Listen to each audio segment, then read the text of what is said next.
Look, it's A Trader with A Live Trading Show, market open to market close. A Trader is going to A Trader Cave to make professional profits while having fun all day. Come join them, and welcome to A Trader Show, a live trading experience.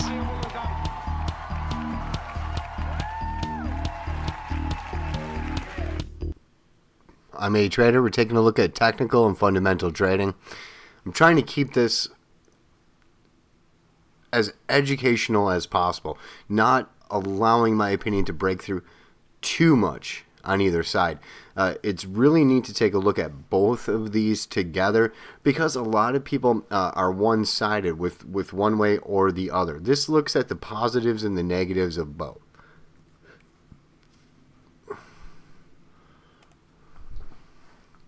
We're going to take a look at technical trading, why it would work.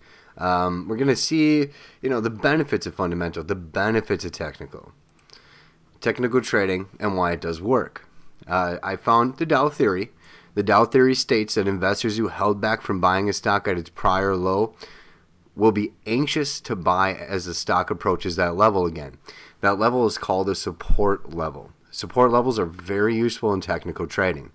There's behavioral finance. Behavioral finance, human psychology leads investors to make the same mistakes over and over. This does create reoccurrence predictable patterns. Self-fulfilling prophecy. If many people are believing in the indicators, then many people will act on them. And this is why a lot of people state that technical trading does not work. One of the reasons, random walks can appear to show trends that some people can label as illusions. Also, if security prices follow recurrent and predictable patterns, many others would catch on and would just self-destruct. Buffett was a man who had talked about reading a chart. He said that he's one of the most famous value traders that I know. He said that when he read a chart, it looked the same way upside down and the right side up. Buffett, once again, is that value trader. He's about as far off of his strategy as possible when he's trying to technically trade. Value traders, they do a lot of analytical research. They take the bias out. Some of the best fundamental traders out there are value traders. And when Buffett's trying to read technical charts, I'm not saying he doesn't know about them or can't use them. It's just not his forte. It's like me saying that living in Japan is absolutely wonderful, only having read about it, seeing it, but never actually had going or have been going to Japan or living in Japan myself. It's very... when people are making opinions about it on one side, they're not using it to their advantage properly. Trying to stay less opinionated about it, going on to the next. If security prices followed those patterns, then it would just self-destruct. There's a lot of ways to technically trade. So if you were to follow the exact same pattern in the exact same security on the exact same day at the exact same time frame, you'd be pretty lucky because there's a lot of ways to do it. People have freedom, whether to stay in on a range or to stay in on a day. What indicators to use, the EMA versus the SMA. One is faster than the other. People wait for those SMAs to catch up. There's so much, and if you come see my show and you come see the slide, you'll understand what I'm talking about. There's a lot of slides I do have out just on some of these indicators, but if you come see the show and you can watch me play them out and work them during the day. I respect both technical and fundamental trading strategies. I choose to fundamentally trade something, but I will not technically trade that same thing. I don't think they work together. Maybe for an entry point, but really not. Fundamentally trading something, leaving it separate from my technical trading is more beneficial, and I'm not meshing strategies. It's kind of like when you're value trading or news trading. You don't want to be a news trader if you're value trading, and vice versa. Same with technical trading, just keep it out of your fundamental trading strategy. Look at the technical indicators and how relevant they are. Scientific study found strong support for moving average systems. Breaking through resistance and support levels produce good and buy and sell signals. The moving average system would have gotten investors out of the 1929 crash and most of the 30s. There's a standard deviation for active strategy. It's about 20% lower than the returns of buy and hold. That has a lot to do with fees and the costs of technical trading, but truly at the end of the day, yeah, you're going in for some fast money. You're an active trader when you're technically trading. If you just want to buy and hold and you feel that confidence, fundamental trading is your route. Fundamentally, there's usually 3 stages: economic, industry, and company analysis. These are the basics of fundamental trading, the dead basics. There's 4 major variables to that. That's current earnings, dividends, future growth rates, and interest rates. So fundamental traders like to look at that.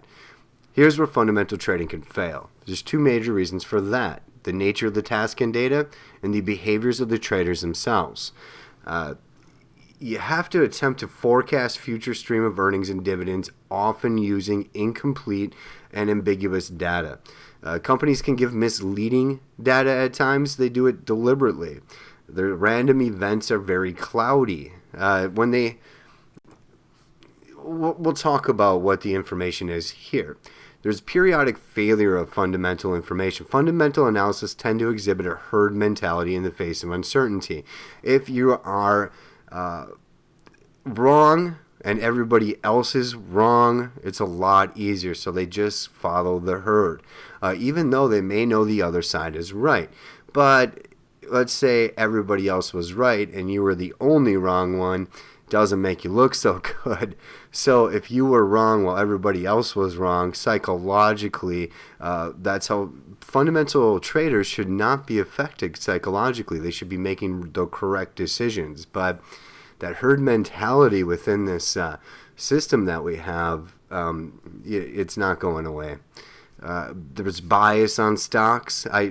Personally, I enjoy logic. I'm a logic person. I've never followed the herd on anything.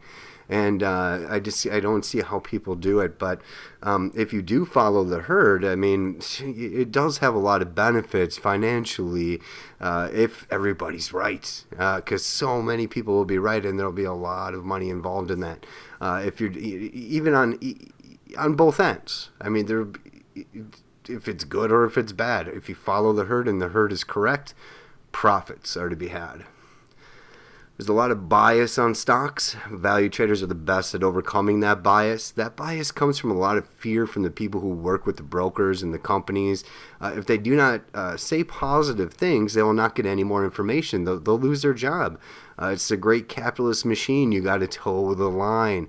It's a problem. It truly is a problem that needs to be fixed, because towing the line, in my opinion, yeah, I said I wasn't going to do opinion, but if you're just sitting there towing the line, you're not correcting things that need to be corrected. That self-destruct button just begins, and you just wait for it. But, it's capitalism, toe the line. Eventually it'll work itself out, that sort of thing. But everybody likes to do things a little differently, and I like to be an individual, but at the same time understand what the herd is doing, understand how they're working, but use my logic to make my money from it. And that's the way that logic equals money in the market. To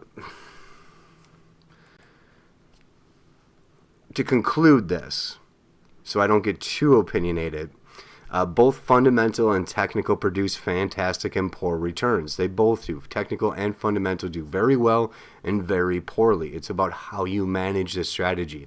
An investor will do better who buys on their own than one with professional advice. And it's because professionals are overwhelmed by human nature. They're going to make basic forecasts based a large part on personal, qualitative, and intuitive methods. They get a lot of people they're talking to about a lot of different things. They're clouded. Their logic is gone. They don't see a clear path. They're always cloudy. Best to trade on your own and learn how to do so. I'm not going to tell you what to trade in when we're watching my show, but I'm going to tell you how to trade so you can get out there and trade on your own and be profitable. You cannot dismiss technical trading. People who try to dismiss technical trading, you can't. Some technical traders just have extremely impressive track records, and that is much more than just luck. Investors are going to hear something of value from serious technical traders about where the market is going and why it's going there. See my show? I'm on livestream.com/The Live Trader. It's my nice trader cave, nice and dark in here. I like it this dark. It's actually kind of nice to be able to get the slide done within that. I believe it's less than a 10-minute time frame. I'm pretty happy about that. I've got a couple more to go. I'm doing everything between 10 and 15 minutes. I leave a lot of information on the slides so you can do a stop and learn situation when you are looking at the other ones. We get deeper and deeper and deeper. It's a lot of fun to learn with me, a lot of fun to see me on my show, so come join me. Market open, market close, livestream.com/The Live Trader.